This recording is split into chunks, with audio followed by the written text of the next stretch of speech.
So I was recently gifted this beautiful glass ink dip calligraphy pen by a very dear friend. And it's been ages since I used a calligraphy or dip pen for anything, so I figured why not do a big old illustration. I started on a small sketch pad just to get used to the pen and to figure out my layout for the bigger illustration. As you can see in the top there's like a big black blotch on the page. I had a lot of trouble figuring out when the pen was going to just drop a whole bunch of ink onto the page. Towards the end, I think I could read the pen's behavior better, but mistakes were made. I went in straight without any pencil sketches. This is because this drawing or illustration was intended purely as an exercise and a learning experiment. I didn't want to get finicky and hung up on making it perfect. So nothing is measured, there's no planning lines. I let myself do the little planning sketch in my small book, and the rest of it I had to just go, which was also fun because it helped me react to mistakes. Like, for instance, the pen blotching a whole bunch of ink on the page. That interesting lace cuff detail on her left hand is actually the result of a blotch of ink I wasn't planning for, and then I had to incorporate it. And the result was always, it forced me to take the illustration into a cool new direction that I hadn't intended to. So yeah, I'm really glad that I had this experience. It was a lot of fun, and I think I'll be doing more with this pen for sure in the future.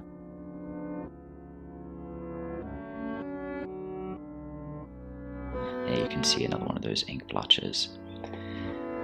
I just find that doing a lot of digital work, you can get quite stuck undoing and redoing things.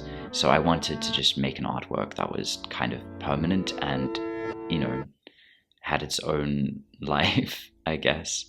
And I had to just react and make it look cool, despite the fact that sometimes the glass pen just did what it felt like doing. So let's talk about the dress a little bit. I didn't look at any reference images. I sort of just went crazy and tried to make the dress as opulent and ridiculous as possible. So we have multiple quilted layers. I envisioned that she possibly also has a big cage underneath there shaping the dress in that sort of bell shape.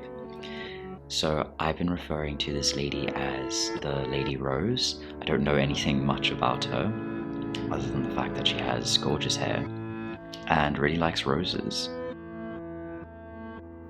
I just found that drawing these roses was really fun, and watching it sped up, it sort of looks like they're blooming, which is really cool.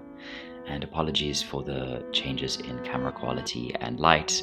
Many hours were passing, and I didn't always have the camera centered super nicely, so I've done what I can, cropping and moving things around. Still an amateur cinematographer, I'm afraid.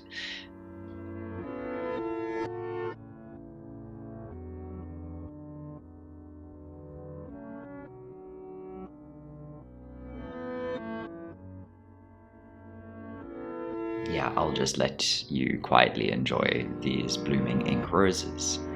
I won't keep talking when there's nothing to say.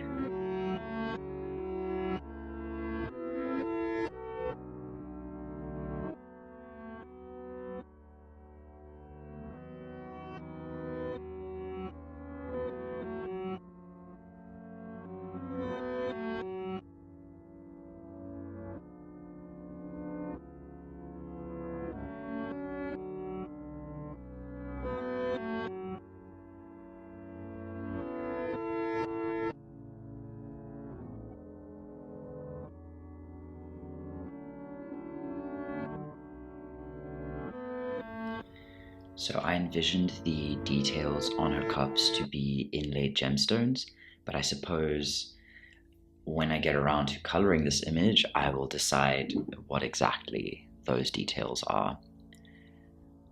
I do like the ambiguity of a black and white ink illustration with some cross-hatching and black shadow areas. I actually wasn't sure how I wanted to do the shadows for this image before I got to the frill. I had one of those ink blotch moments where the pen just spewed a bunch of ink onto the page. And that left me no choice, which again, I'm glad. Adding cross-hatching and shadows was a lot of fun. So unfortunately, you only get to see me drawing the first greyhound because my camera's battery ran out and I was very locked in drawing these dogs, and I fully did not notice that my camera had died. I wanted to have a chaise lounge fainting couch to give the room a feeling of it being lived in and comfortable. Drawing the food, this was a lot of fun. I got really crazy with details here. This whole image sort of turned into a Where's Wally without Wally.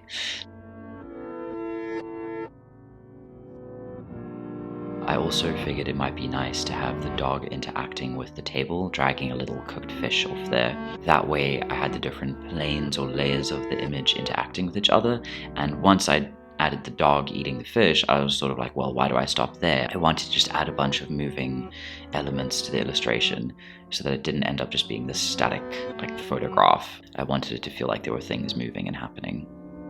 The 3-tier cake stand was also intended initially to just be a great big cake, but as I was drawing it, I realized it would be a lot more fun to have a bunch of little cakes and fruits and tasty things all stacked up.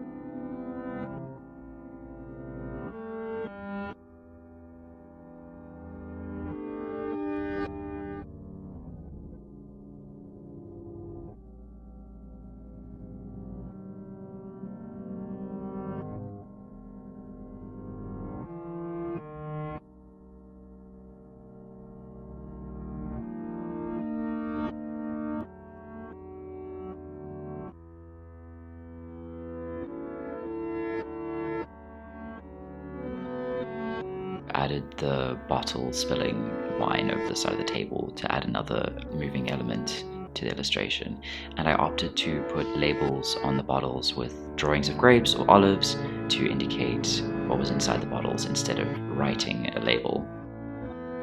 I had another ink blotch on the throw. In showing the drawing to my mom and a friend, they had both seen the ink blotch and said, "Oh, is that on fire?" And I said, "Sure, why not?" And I added the candle lying on the floor. And then I also decided, why not add a dead guy? Because it looks like there's been signs of a struggle. So I suppose it's up to you to decide if that guy is dead or if he's just fallen over. Maybe he's asleep.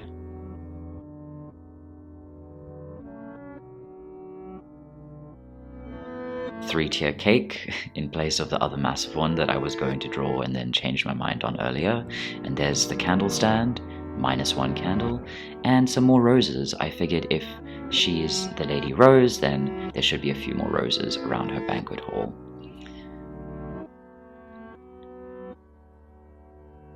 I went a bit crazy here and drew massive roses, and unfortunately, again, forgot to hit record, so you don't get to see those blooming, I'm afraid. Freehanding the tiles was so much fun. I love doing a drawing and completely ignoring proper perspective. I wasn't really going for accuracy at all, as you can tell through the way I've done everything in this drawing.